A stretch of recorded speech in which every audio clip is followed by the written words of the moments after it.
What's going on, Imperials? It's Emperor Cubone here. We all love jumping into a new Pokemon game to see what they have in store, discovering the unfamiliar regions and latest Pokemon within. However, we rarely stop to think about the shoes we're inhabiting for those journeys, that being the player character avatar. Unlike, say, a me or other blank slates in gaming, the Pokemon series stars new people in this world every time with their own unique traits and experiences. So that's got me thinking, which one of these protagonists would actually be considered the most heroic? Who did the best job leaving an impact wherever they went, righting the wrongs and defending the weak? Now, obviously there is an element of fighting crime in Pokemon, but this particular world seems to put some intrinsic value on Pokemon battling, and rising the ranks of the renowned trainers. I'm not sure that I would call that heroic, necessarily, but they seem to think so, which is good because that's the main thing that some of these kids have to rely on. Although they pretty much all beat the gyms and the Elite Four and become the champion of their regions, so they can at least share that baseline.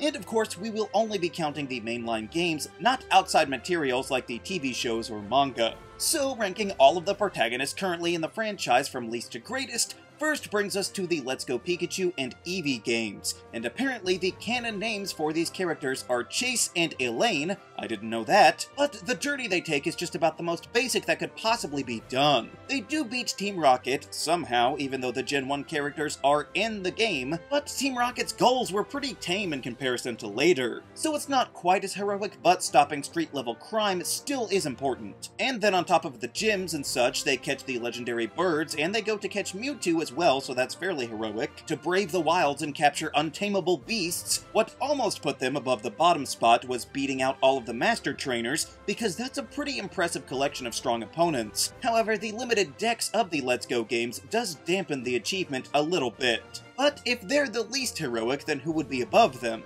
Well, honestly, I think it's got to be the protagonists of Scarlet and Violet. And I had no idea that their names are Florian and Juliana, never would have been able to tell you that, but the fact that these games are so low stakes means that by definition, they are not very valiant or courageous.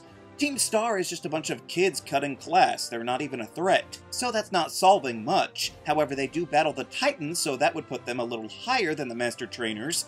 They do also catch a lot of legendary Pokemon, but that's mostly bolstered by Kitakami, but solving their problem of the Loyal 3 was more of a local issue, since there's like 17 people in that region, so it wasn't going to spread to be a major setback to the rest of the world.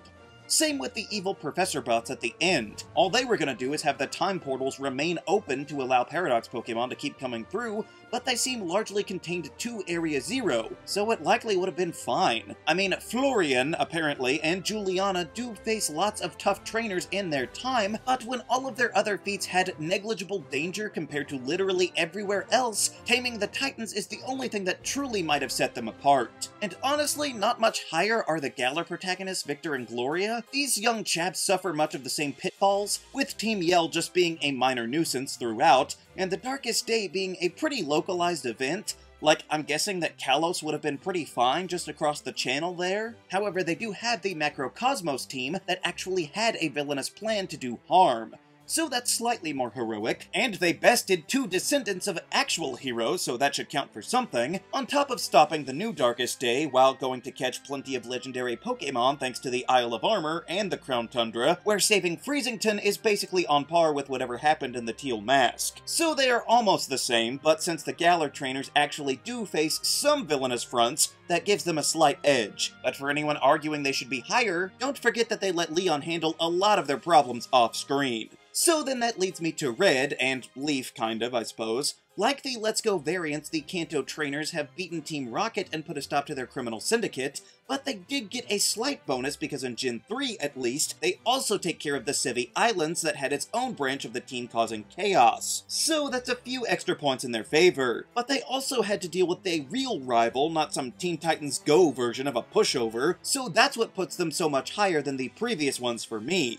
But aside from catching all of the legendaries and maybe completing the dex, realistically I don't really see Red doing all that much to earn his famous reputation. But next I think are Hilbert and Hilda from Unova, which aren't great names at all, but they take on Team Plasma, who most of the time amount to little more than a protest, until the very end, I guess, but even then they just want to make N the king of the region or something, so it doesn't sound all that bad compared to others. But once they're done, the protagonists do actually go to hunt down the 7 sages on their own. They didn't have to do that, so that is fairly heroic, and they do catch a lot of legendaries, but beyond the standard, all they really do is beat the battle subway, so they lack a little bit of the clout that others might have. So I would put Callum and Serena just above them, but really only because Team Flare's plan was to use a weapon of mass destruction. On the whole, Team Flare was weaker, but their goals were more dangerous, so saving lives makes them more heroic than their Unova counterparts. And they do work with Looker to stop the Flare Remnant after as well to rescue Emma, so that does count for something, but they do catch significantly fewer legends throughout their time, and beyond that they just sort of go through the battle centers at the end, which does display combat prowess, but it doesn't really have the same inherent heroic qualities. So then just above that, I would place the protagonists of Pokemon Legends Arceus. These time-displaced children face much fewer head-on opponents in the Hisui region, that's true. They do deal with the Misfortune Sisters, but those are basically some roadside bandits, not a big deal. However, they do have to deal with a potential world-ending threat, and possibly one of the toughest battles in all of Pokemon, on top of catching 17 different legendaries. So they are no slouch.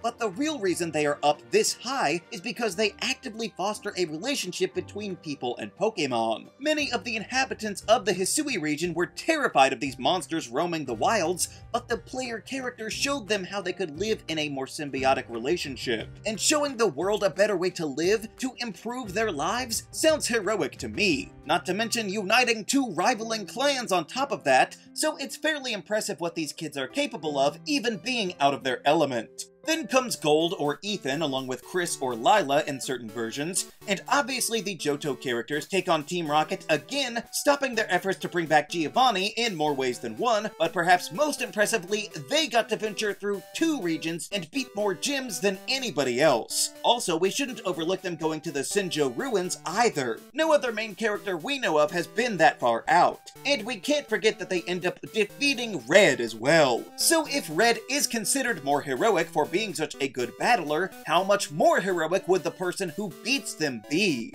Or would that make them more villainous? So the double region thing is impressive, but I think Nate and Rosa might come out on top. First of all, their iteration of Team Plasma was much more openly evil, with Colress running the show, so they stopped a much bigger life-threatening situation, on top of doing everything that the last Unova kids did too. But the reason they are so much higher is largely the Pokemon World Tournament. This excellent addition to the game allows the player characters to battle every gym leader from the first 5 generations. So if beating one great from the past or a single new region is worthy of admiration, what about defeating all of them? That's gotta be worth something, and puts them all the way up at, what is this, number 4? I guess that means we're at the top 3 now, starting with Brendan and May. The children of Little Root Town have a lot of challenges to overcome, with a lot of legendaries, some actual good rivals in their region, and of course a 2-fold threat of evil teams with Aqua and Magma. And you have to remember that it's not an either-or prospect. In Emerald version, both of the teams were active at the same time, needing to beat them separately to stop their nefarious plans. Winning a war on 2 fronts by definition makes them more heroic than most anyone else, on top of beating Steven and Wallace also in the same version, and even venturing out of their way to catch additional legends, whether that be in Emerald version through different events that were given out, or hunting through Soaring the Skies in the remakes on the 3DS. But if we look there, we also see them save the region from a meteor impact in the Delta episode, and that's not even mentioning the Battle Frontier, where you can best many talented trainers at the top of their fields. So I would say that Brendan and May have done plenty to be worthy of your respect. But that begs the question, who could be higher than that? Well, I would say that Lucas and Dawn have a pretty comparable track record. The Sinnoh protagonists likewise have many legends to collect, and a competent rival to challenge them along the way, but despite having one team to fight, Team Galactic is so much more alarming because their plan is to destroy the entire universe. So it's a pretty big deal to save all the lives in existence by stopping Cyrus. And that easily earns them the title of hero, but they also have their own battle frontier, albeit one viewed less favorably for some reason, but that still makes them at least on par with the Hoenn Stars. And the elevated threat level necessitates Dawn and Lucas having a place in the Pokemon Protagonist Hall of Fame.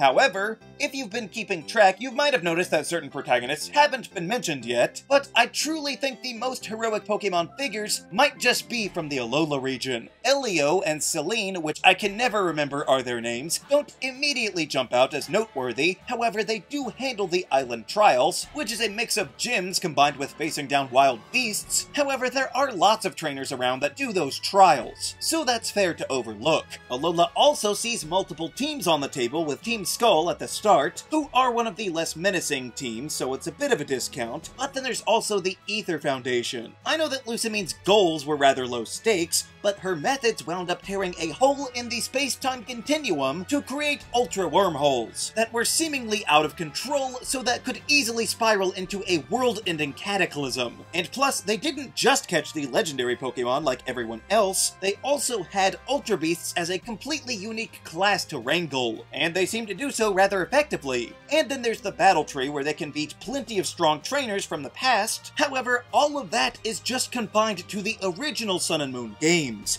If we look into the Ultra versions, Necrozma takes a full villainous turn and is actively threatening to devour the light from our world, and frankly, every world, because it could easily traverse the Ultra wormholes, therefore threatening the entire multiverse. But even that's not all, because afterwards, these same kids face down Team Rainbow Rocket, which is made up of all the previous evil teams, except these ones are versions that actually succeeded in their plans. So they either took over or destroyed their own worlds, which firmly upgrades them to supervillains, and now they want to do the same to you.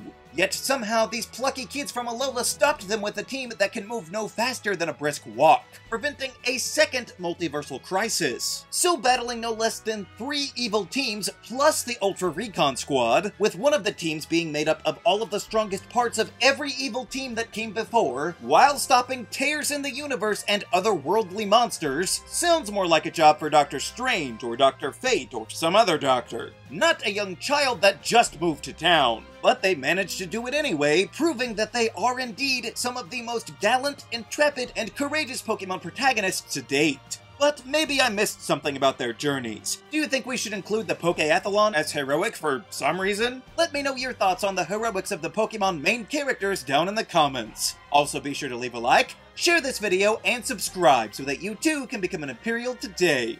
And until next time, stay grounded.